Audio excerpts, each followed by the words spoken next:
कभी आपने सोचा है कैलेंडर की कोई एक तारीख वो सिर्फ एक नंबर तो नहीं होती है ना। उसके पीछे छिपी होती हैं ढेरों कहानियां।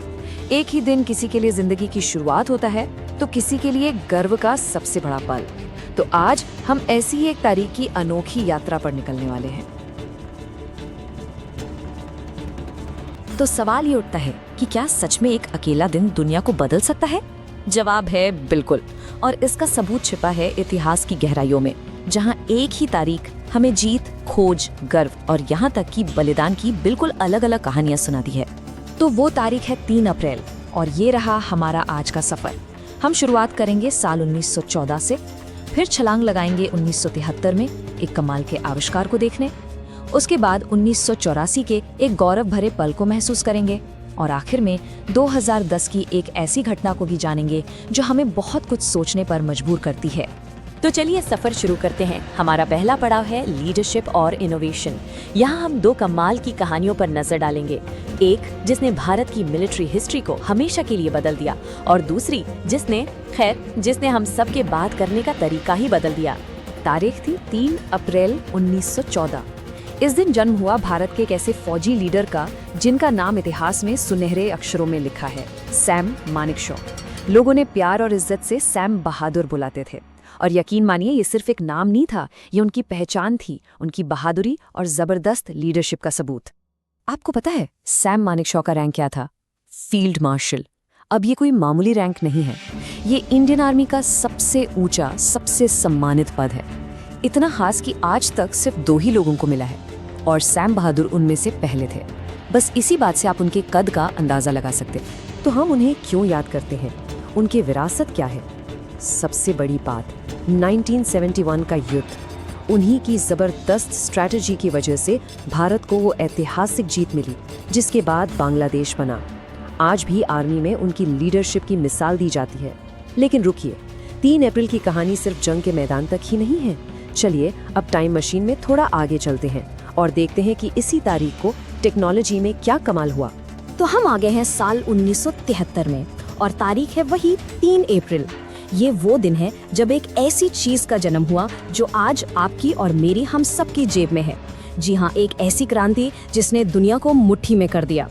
जरा उस सीन को इमेजिन कीजिए। न्यूयॉर्क की एक सड़क, मोटोरोला के एक इंजीनियर हैं मार्टिन कूपर और उनके हाथ में है दुनिया का पहला मोबाइल फोन। और जानते हैं उन्होंने पहला कॉल किसको लगाया? अपने दोस्त को? नहीं। अपने बॉस को? बिल्कुल नहीं। उन्होंने कॉल लगाया अपने सबसे बड़े कॉम्पिटिटर को। बस उसी एक कॉल के साथ मोबाइल की दुनिया शुरू हो गई। सोचिए जरा, वो एक कॉल कितना जरूरी था। उस एक भारी भरकम ईंट जैसे फोन से लेकर आज के स्लीक से स्मार्टफोन तक का जो सफर है ना, उसकी शुरुआत बस उसी एक कॉल से हुई थी। एक कॉल जिसने हमें और आपको, पूरी दुनिया को हमेशा के लिए कनेक्ट कर दिया। ठीक है, तो 3 अप्रैल की कहानी में अब और आगे बढ़ते हैं। अब वक्त है एक ऐसे पल को याद करने का जिसने हर भारतीय का सीना गर्व से चौड़ा कर दिया था। ये कहानी है आसमान को चीरकर सितारों तक पहुंचने की, भारत के स्पेस मिशन की। साल था 1984, इंडियन स्पेस हिस्ट्री का एक गोल्डन ईयर। और इस सुनहरे पल के हीरो कौन थे? राकेश शर्मा, भारत के पहले इंसान जो स्पेस में गए। ये सिर्फ एक साइंटिफिक अचीवमेंट नहीं थी दोस्तों, ये करोड़ों लोगों के सपनों की उड़ान थी, एक नई उम्मीद थी। और वो पल तो शायद ही कोई भूल सकता है जब उस वक्त की प्राइम मिनिस्टर इंदिरा गांधी ने उनसे पूछा, ऊपर से भारत कैसा दिखता है? तो उनका जवाब इतिहास बन गया। उन्होंने कहा, सारे जहां से अच्छा। बस इन 3 शब्दों में पूरे देश का गर्व, पूरी भावनाएं सिमटाई थी। पर जैसा कि हम जानते हैं, इतिहास में सिर्फ जश्न ही नहीं होते, कभी कभी वो हमें ऐसे पलों की भी याद दिलाता है जो तकलीफ और बलिदान से भरे होते हैं। तो अब 3 अप्रैल की कहानी का एक थोड़ा संजीदा पन्ना पलटते हैं। हम आ गए हैं साल 2010 में। तारीख एक बार फिर वही है, 3 अप्रैल। लेकिन इस बार ये दिन एक बहुत ही दुखद खबर लेकर आया। एक ऐसा दिन जब देश की सुरक्षा पर एक बहुत बड़ा घाव लगा। छत्तीसगढ़ के दंतेवाड़ा में एक बड़े माओवादी हमले में हमारे कई बहादुर सीआरपीएफ के जवान शहीद हो गए। ये दिन हमें हमेशा उन जवानों के सर्वोच्च बलिदान की याद दिलाता है जो हमारी आपकी सुरक्षा के लिए अपनी जान तक दे देते हैं। और ये इस बात का भी सबूत है कि एक ही तारीख अपने अंदर खुशी और गम दोनों को कैसे समेटे हुए हो सकती है। पर रुकिए, 3 अप्रैल की कहानी में अभी और भी बहुत कुछ बाकी है। जंग, साइंस और बलिदान के अलावा इस तारीख पर कला और कल्चर के भी खूबसूरत रंग बिखरे हुए हैं।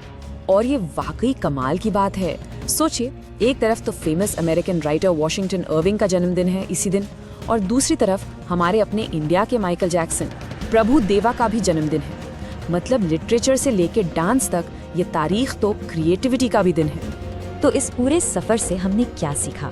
यही कि कैसे एक अकेले तारीख 3 अप्रैल अपने अंदर कितनी सारी भावनाएं लिए हुए हैं। इसमें जीत है, इनोवेशन है, देश का गर्व है, तो दुख और बलिदान भी है, और कला भी। यह हमें बताता है कि इतिहास कभी सीधा सा